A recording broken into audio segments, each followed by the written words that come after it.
Hi, Hi, Mary. Or Marley. Sorry, Marley. you're good. It's so nice to meet you. It's nice to meet you as well.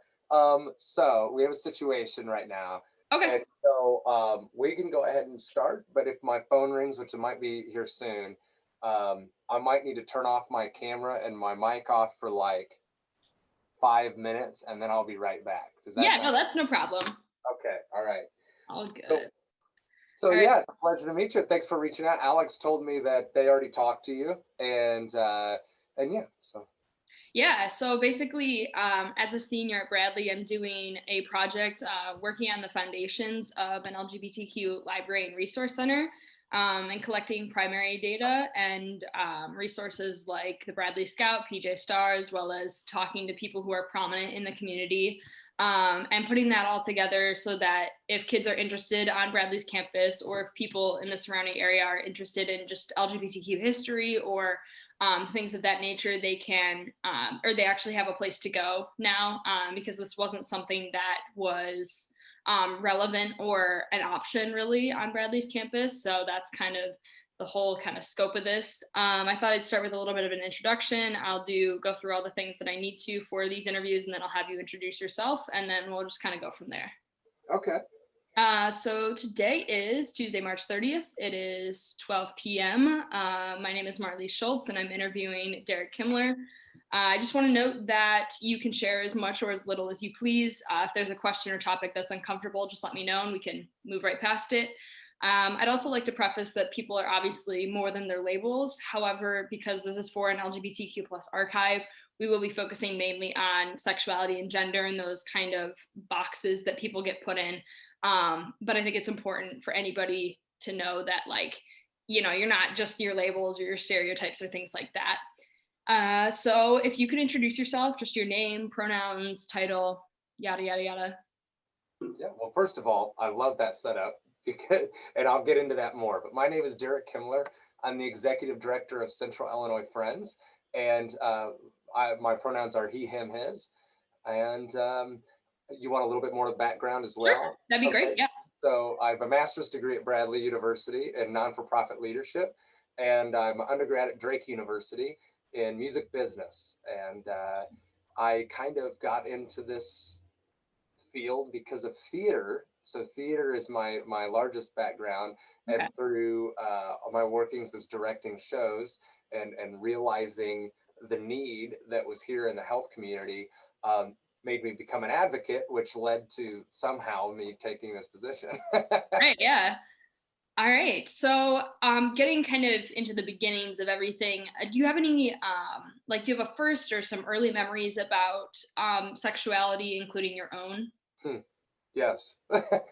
So obviously, so I started questioning my sexuality back when I was in sixth grade that I can remember. And for me, it was more or less a thought of, this is this person who I thought was attractive. I wanted to be more like them, or that was the way I kind of made sense of it at that young age. And then obviously, I had zero representation. I don't even think I knew what homosexuality was at that time. So, Right. or LGBTQ community. I'm very sorry. Can I pause at Yeah, 1 minute of here? course. Okay, I'll Yeah, be right back. no worries. Okay, I'm back. All right, and no more interruptions. Okay, yeah, no worries at all. And I'm gonna stand up. So I'm gonna. Where were we? We were talking about the early years. Yeah. So yeah, I grew up in a very small town, and there was once again, I mean, no representation. Uh, I didn't know what LGBTQ was. I didn't know what gay or lesbian was, let alone the full gamut. So that was my first real experience. And then when you're young, you're trying to figure things out, and religion played a big proponent of that, which made it more difficult on me as a child. Sure. And the struggle was very real. I tried to pray the gay away, kind of a thing. Yeah. So when that came later, when you did come out, with the whole religion thing, I'm assuming that's a familial kind of thing that you went through. Was there like have there been ongoing struggles with your family or with like communities and where you came from and supporting your decision to come out? So I don't very, it's a long story. I don't Sure, I believe it. because there's so many aspects of it.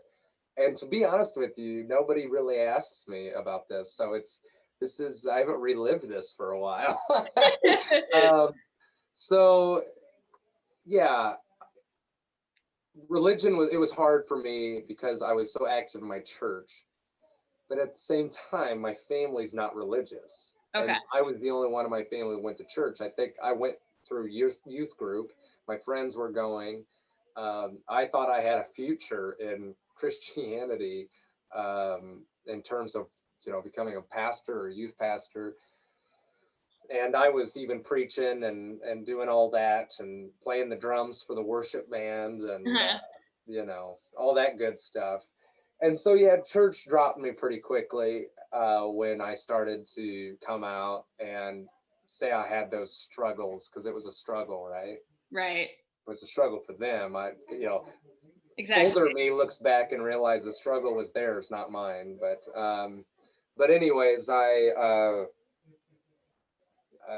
had some good friends, and one of my best friends, who is still one of my best friends today, said the best thing. Once again, didn't realize it at the time. Said the greatest thing to me when I came out to him, and he was the first guy out of my group of friends I actually said the words to.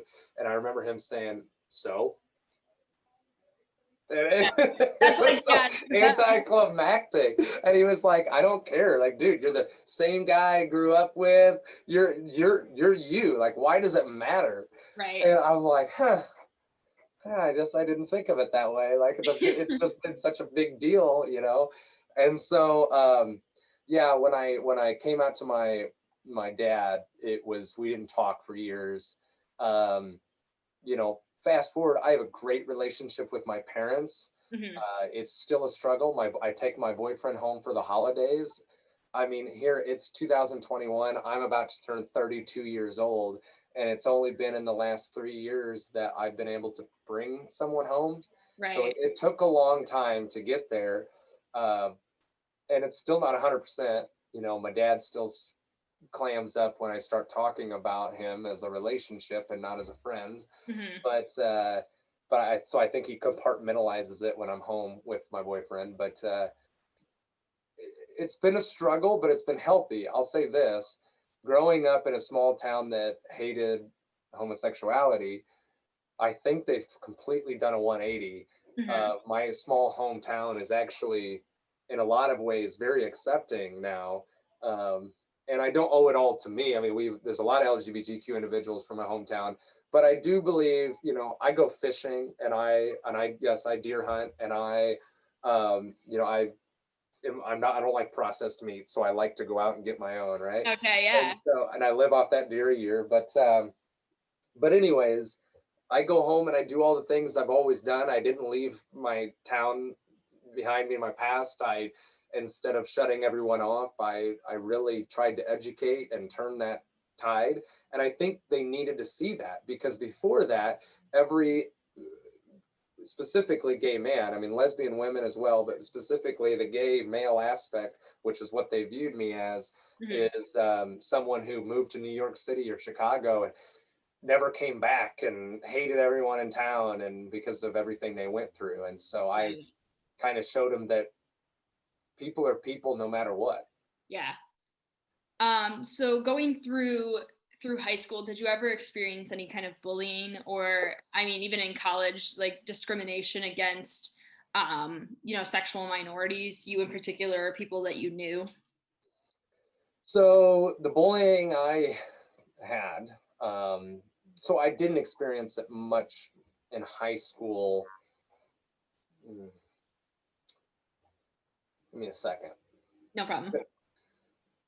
I wasn't bullied for my homosexuality in high school. I was treated very unfairly because there was a teacher who took advantage of my homosexuality in high school, Hmm. um, who had his own struggles, but was obviously not a good person. Hmm. And he used my closetedness against me to try to get what he wanted.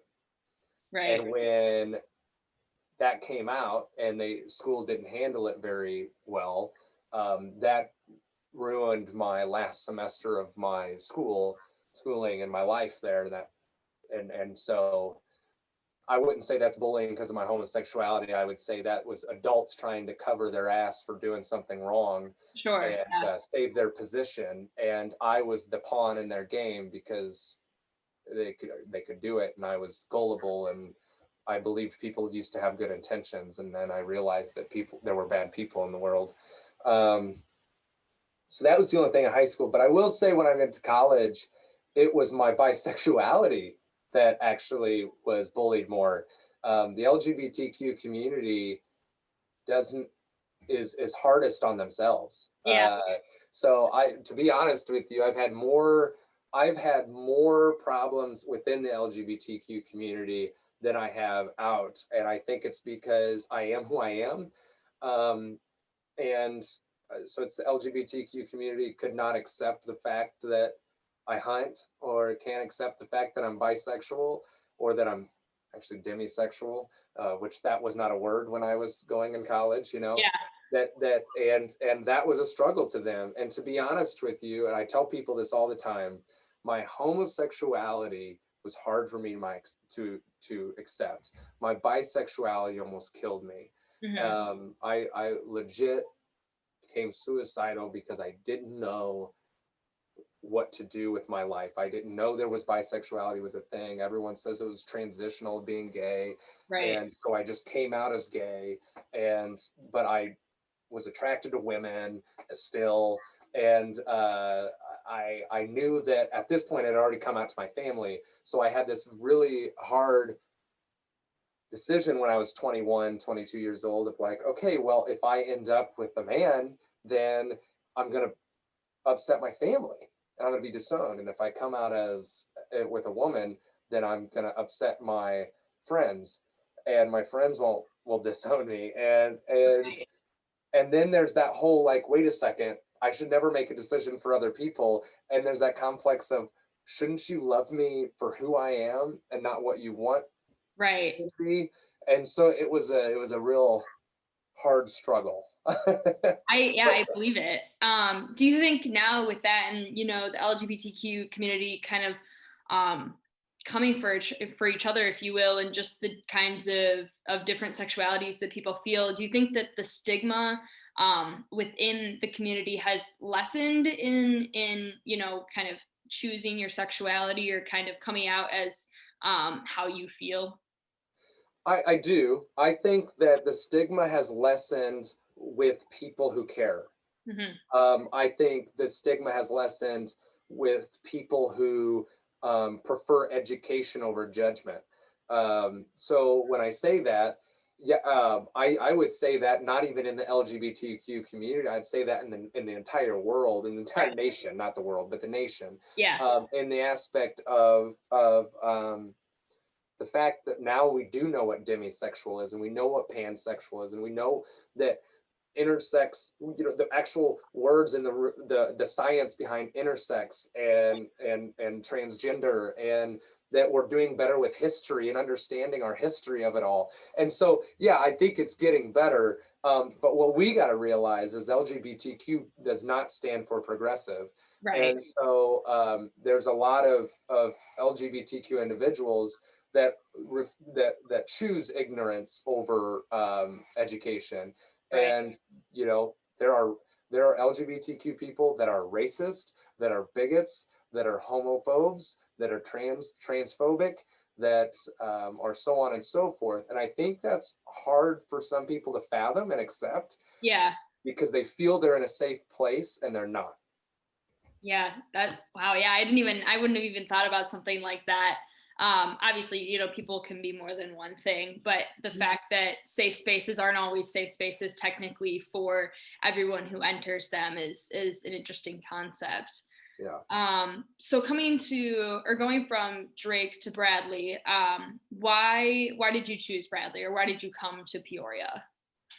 Yeah, so the small town I grew up in is not too far from here. I was at Drake, and I actually had a long period of time before school, in between schooling. Okay. So when I graduated with my bachelor's degree, I started working, and family health reasons and family, I wanted to come closer. And Peoria is only about an hour away, but it wasn't in my small town. Right. And so Peoria was easy. I got a job at WEEK TV and started doing advertisement. And I knew the theater world here, so I could do theater here as well. And I started directing, and I was directing Rent the musical. And I went to New York City, and I was doing case studies. And I went to Copenhagen, Denmark, and I did case studies and what HIV was and what they're doing today and the changes of all of that and our history. And it got me on fire, and I wanted to do more for the HIV, for the progress that was happening in HIV. Right. So I teamed up with this organization to start doing fundraising and donations and getting the awareness out with the musical that I was directing with Rent.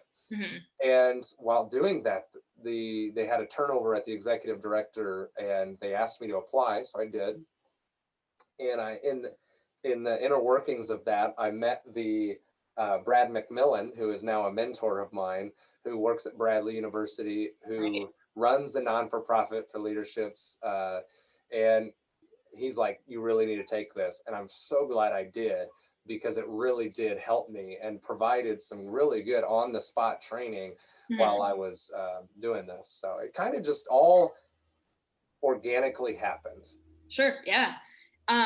So with Central Illinois Friends, what are your kinds of like personal and professional goals? That's a good question. So when you say that, are you talking about individually, or are you talking about with the organization? I guess personally, like as just doing a job of activism in the community, but professional and in kind of where do you want the organization to go? Yeah. Well, so the organization, our organization has the ability to grow into a full, well, we're doing it. When I started over 4 years ago, we were only doing HIV and Hep C instant testing in the prevention realm. And then in the other realm, we were doing what we were founded for, which were helping people living with HIV. Right. Rent, utilities, emergency services, transportation, et cetera, et cetera, et cetera. And we still do all that. In fact, we're doing more of that, because now we're doing some support groups, and we're doing health navigation services, and we're providing more services for people living with HIV.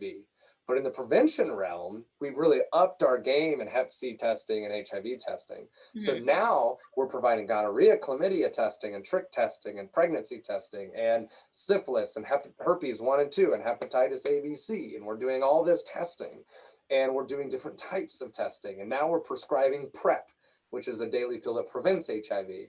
And now we're doing HPV vaccinations, which is getting us to where we can lower cancer-causing viruses. Right. And the next step is to be able to do swab testing, and which is able to provide more testing, right? Our next step after that is to be able to provide PEP and possible treatment for gonorrhea, chlamydia, so that way we're providing more treatment. We're doing more health navigation services.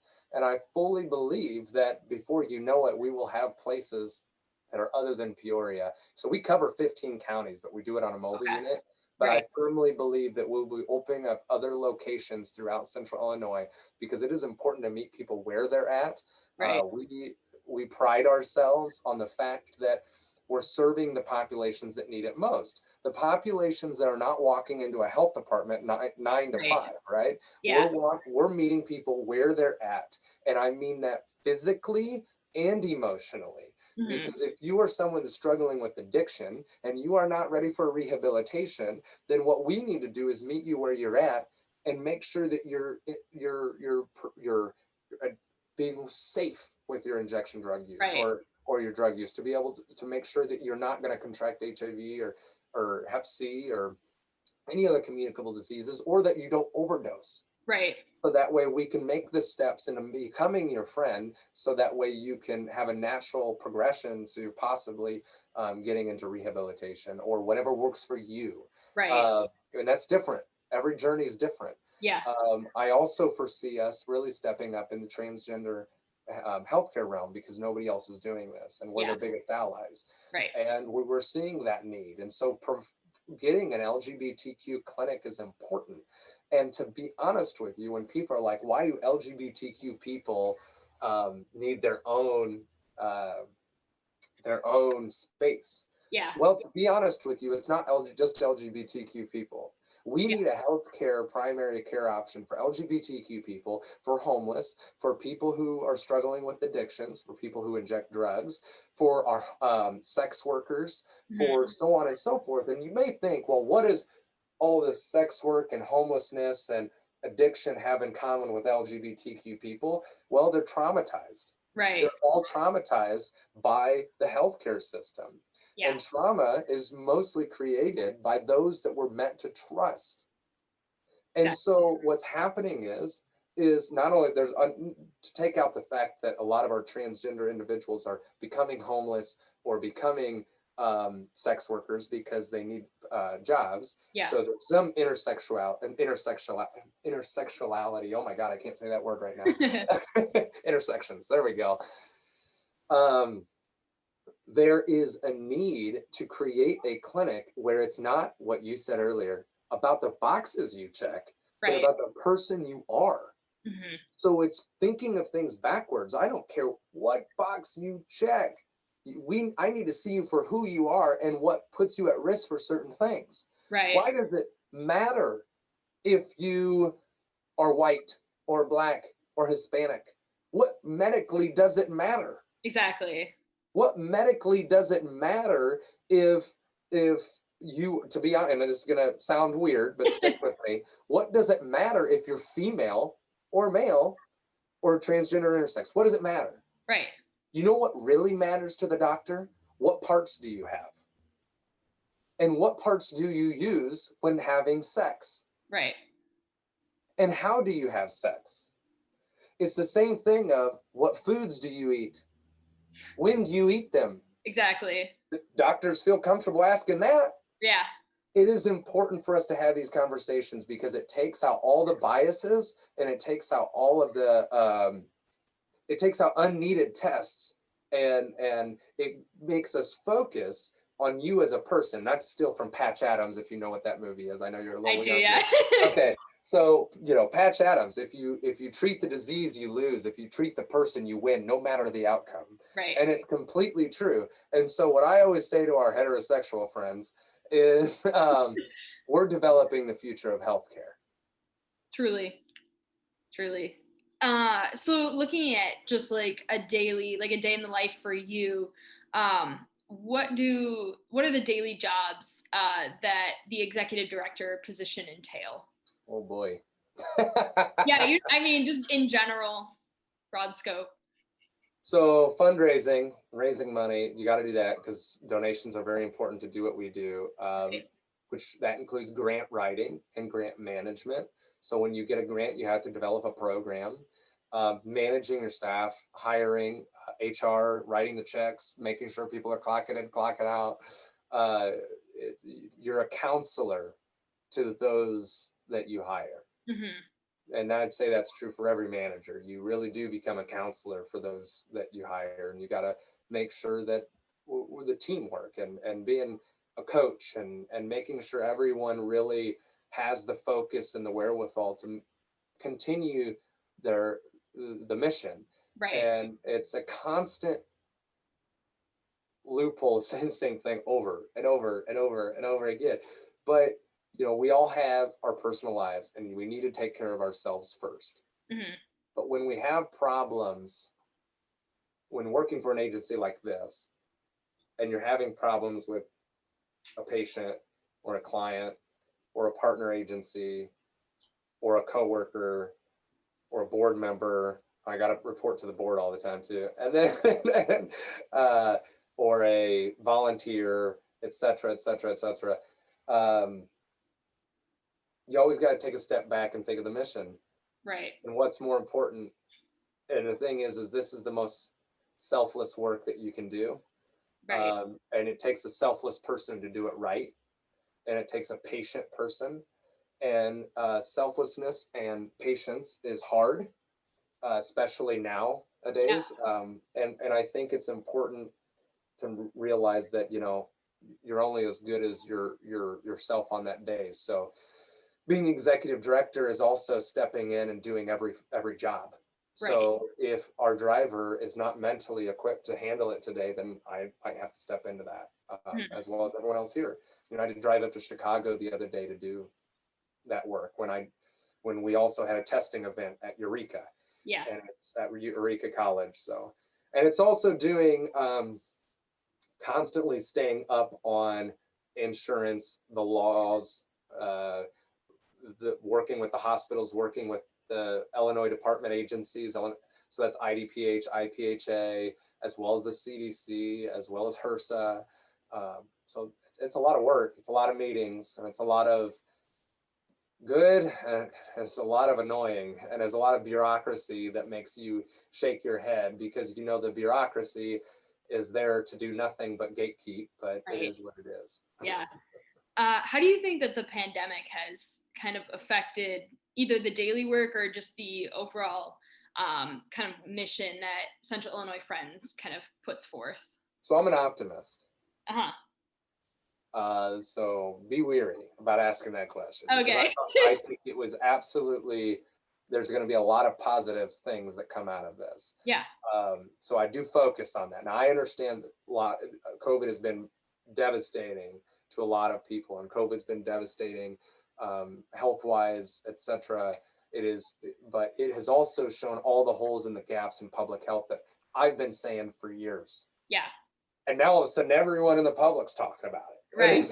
You know, and it's shed light to our hospitals, and it's shown that community-based organizations are the best ones to perform this job. Mm-hmm. And so we're getting recognition finally. We're able to apply for grants we weren't able to apply for before.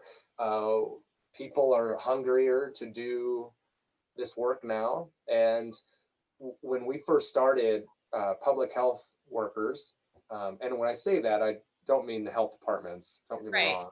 Yeah. There are certain people that work in public health that don't like to go out and meet people where they're at.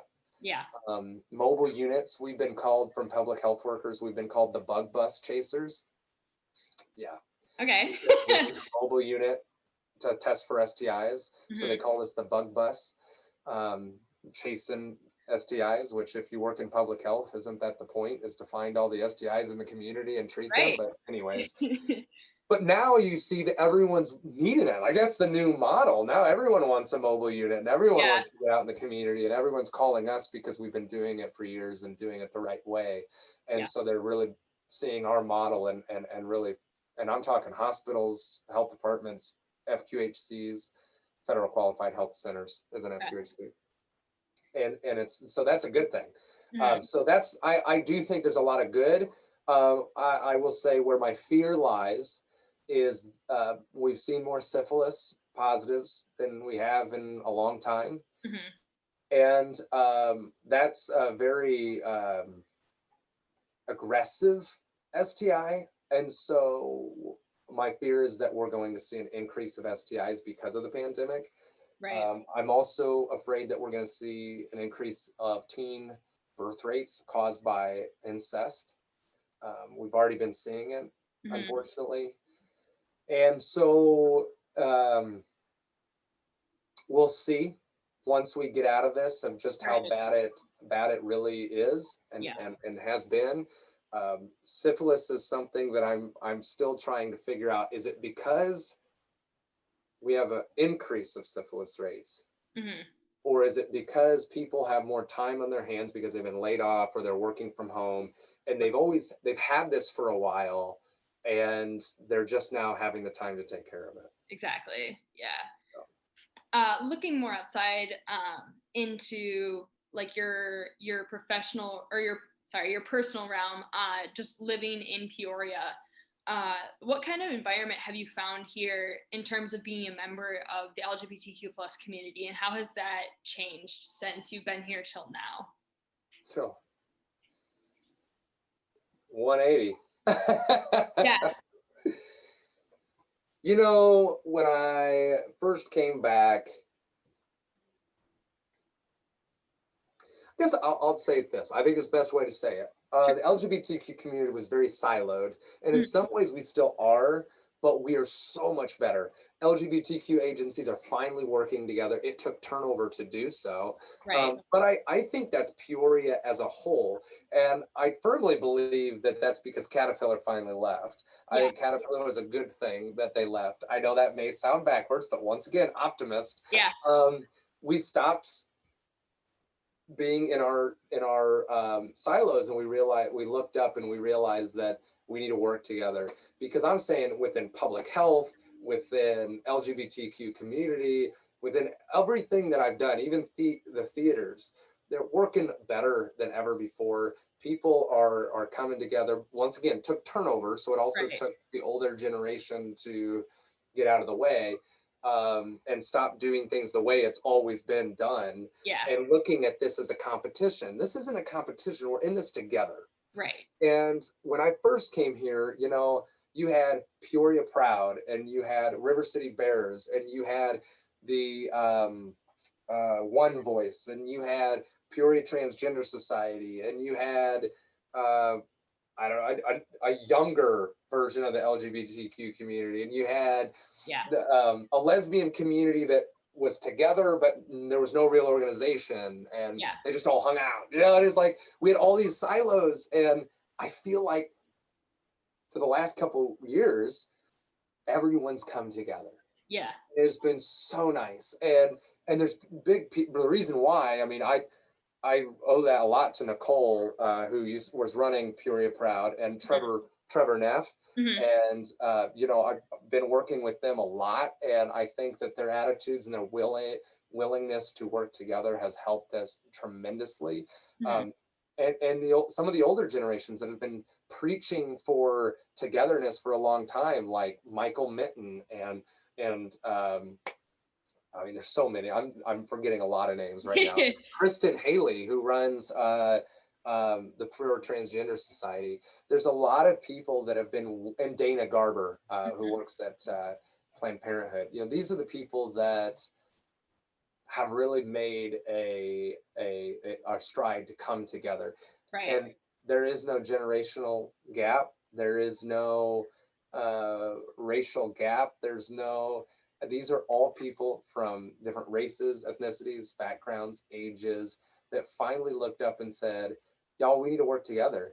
Hmm. And I think we saw the peak of that. We saw, well, it's not the peak. The peak is way ahead of us. Yeah. But we saw the turning of that at the last Pride that Peoria held, the Right. Pride event. And I think that was fantastic that everyone came out and supported Peoria Proud's effort to do Peoria Pride.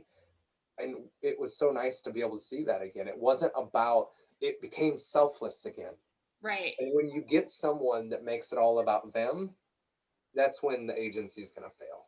And Right. I feel like we have the selfless leaders right now to be able to get it done. For sure. And other than like organizations that work to support intersectional groups like POC and like LGBTQ, do you think that LGBTQ friendly businesses are on the rise in Peoria too? Things like, you know, the Bars on Main or Lit on Fire bookstore that's, you know, outwardly supporting the LGBTQ community. Do you think that that's something that we could see, especially after the pandemic? Absolutely. So interesting enough. So obviously, you know, we have Diesel's a big supporter of the LGBTQ community, Yeah. big supporter of ours, and is the LGBTQ bar in town here. Right. You know, we've had Blondies in the past. Sparky's Hmm. Sparky's is one of our bars. You know, we have these LGBTQ bars, but interestingly enough, and you're seeing this all over the nation, gay bars are becoming extinct. Hmm. And the reason why is because I think that bars are finally getting to where they don't care.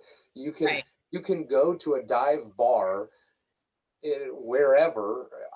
You can go to City Heat, you can go to Basket Case, you can go to Owl's Nest, and I can hold the hand of my boyfriend and put my arm around him and maybe even give him a kiss, and they're not going to look at you.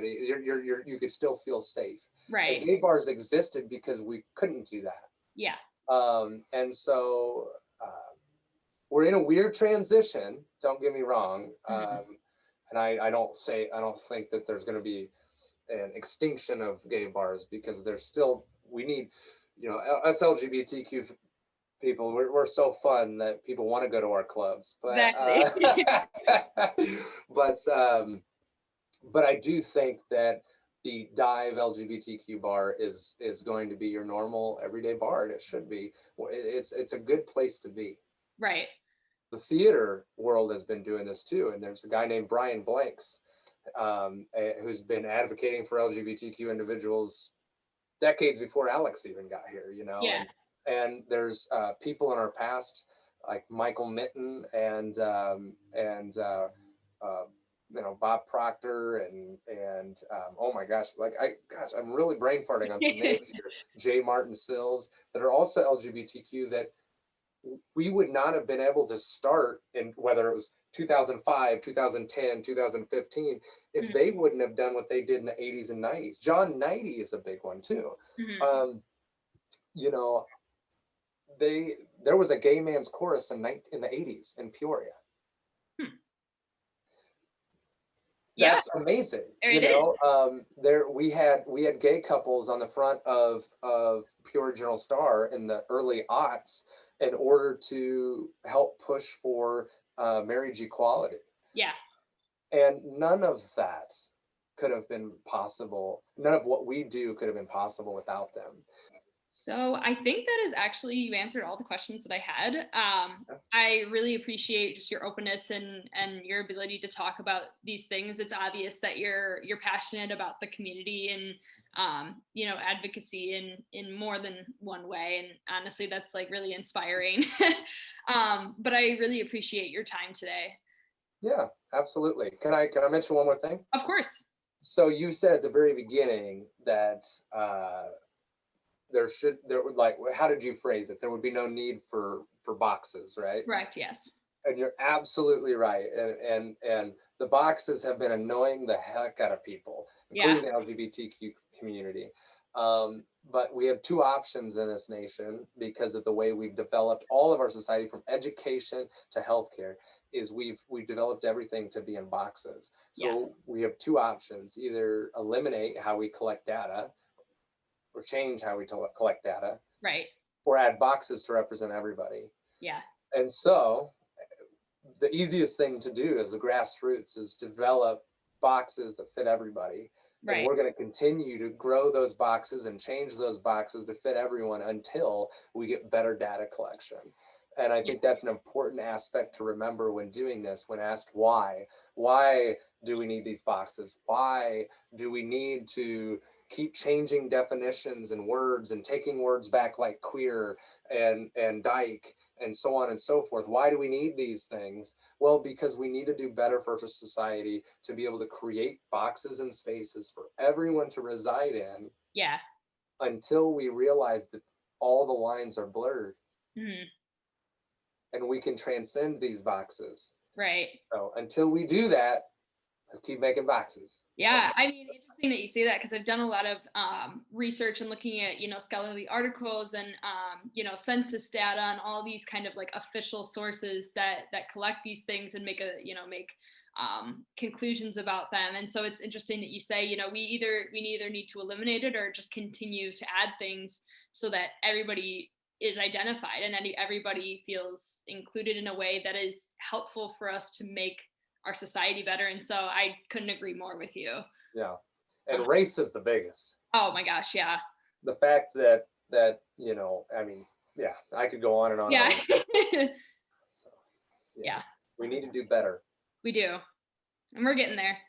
Yep. All right. Well, thank you for having me. Yeah, thank you for talking to me. I really appreciate it. Yep. All right. Talk to you later, Marley. All right. Bye. Bye.